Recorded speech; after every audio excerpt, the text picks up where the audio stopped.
Welcome back. हम गुफ्तगू कर रहे हैं सनाउल्लाह खान साहब से। अब क्योंकि आपने एक बहुत अहम बात अभी की, आपने ये कहा कि बहुत सीरियसली कंसिडर हो रहा है और आप हॉर्सेस माउथ ये बता रहे हैं।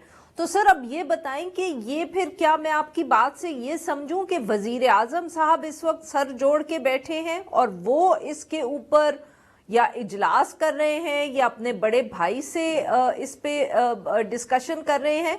क्योंकि ऑब्वियसली ये अब उन्होंने काबीना में तो जिक्र नहीं करना ना, ये अब वजीर आजम साहब ही डिस्कस कर रहे होंगे और किससे कर रहे हैं ये बताएं। देखिए, शहबाज शरीफ मियां नवाज शरीफ से तो हर चीज़ डिस्कस करते हैं, इसमें तो कोई दूसरी राय नहीं, और डिसीजन भी वो करते हैं। लेकिन आपने अगर गुज़श्ता माह सुना हो SIFC के जो सरबराह हैं जनरल सरफराज, उनका जो एक खिताब था जिसमें उन्होंने वाज़े तौर पर कहा कि ये फाइनेंशियल मॉडल नहीं चल सकता, इस तरह इकानमी ना ग्रोथ हो सकती है ना इन्वेस्टमेंट आ सकती है। तो इससे आप अंदाज़ा कर लें कि कौन कौन लोग नाखुश हैं इस सारी सूरत हाल से। सिर्फ वो नहीं है, अब 1.5-2 साल में अगर आप कहते हैं इकानमी बेहतर हो गई है तो उसका रिज़ल्ट कहाँ पे है?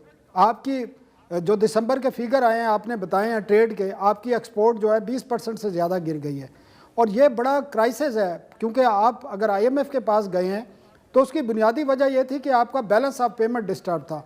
आज भी आपके रिज़र्व का अगर ढोल पीटा जाता है कि हमारे पास $21 बिलियन के रिज़र्व हैं, तो उसमें 13, 14 या $15 बिलियन के तो आपके पास डिपॉजिट हैं, बाकी कमर्शियल बैंकों के पास हैं। तो आपके पास तो फिर भी वही कशकोल खाली पड़ा है आपके पास। अगर आज 3 दोस्त ममालिक चाइना, सऊदी अरब और UAE, तो सनाउल्लाह साहब अब ये बताएं वो कि ठीक आपसे है, ले बात ले तो आपके पास रिजर्व नहीं है।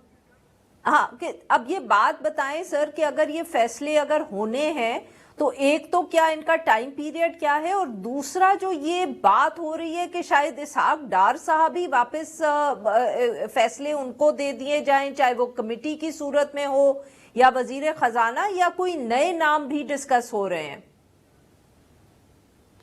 आरफा देखें, बात यह है कि जब ये फरवरी के इंतखाबात के बाद वजीर ख़जाना बने और जो ब्लेंडर सामने आते रहे, तो आपने देखा कि ये आज एक दिन की बात नहीं है। इक्तिसादी हवाले से जितनी भी कैबिनेट कमेटियाँ हैं या दीगर कमेटीज़, आहिस्ता आहिस्ता इनसे वो सारी कमेटियाँ ले ली गई। आप हैरान होंगे, 80 के करीब जो कमेटियाँ हैं उनके सरबराह इस वक्त भी इसहाक डार हैं, और ये एक दिन में नहीं हुई। जो इन्होंने देखा है, ब्लंडर्स होते रहे हैं इकानमी साइड पर आपकी टीम की तरफ से, वो सारी चीज़ें इनसे लेके इसहाक डार को दे दी गई हैं। चाहे वो आपकी वो प्राइवेटाइजेशन की कमेटी है कैबिनेट की, बाकी कमेटी हैं, सिर्फ एक ECC है जो फाइनेंस मिनिस्टर जिसको चेयर करते हैं। इसके अलावा जो प्राइस को देखते हैं वो एहसन इकबाल को दे दिया, तो इनके पास तो एक ही कमेटी रह गई है।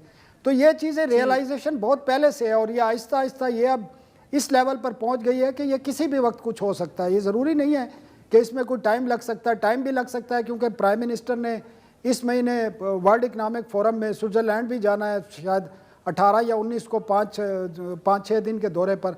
अब देखना यह है कि उस दौरे के दौरान फाइनेंस मिनिस्टर साथ जाते हैं, औरंगजेब साहब जाते हैं, या कोई नई टीम वेरी जाती क्विकली है। मुझे ये बताएं कि बजट से पहले आप एक्सपेक्ट करें या नहीं? Very quickly, I run out of time है।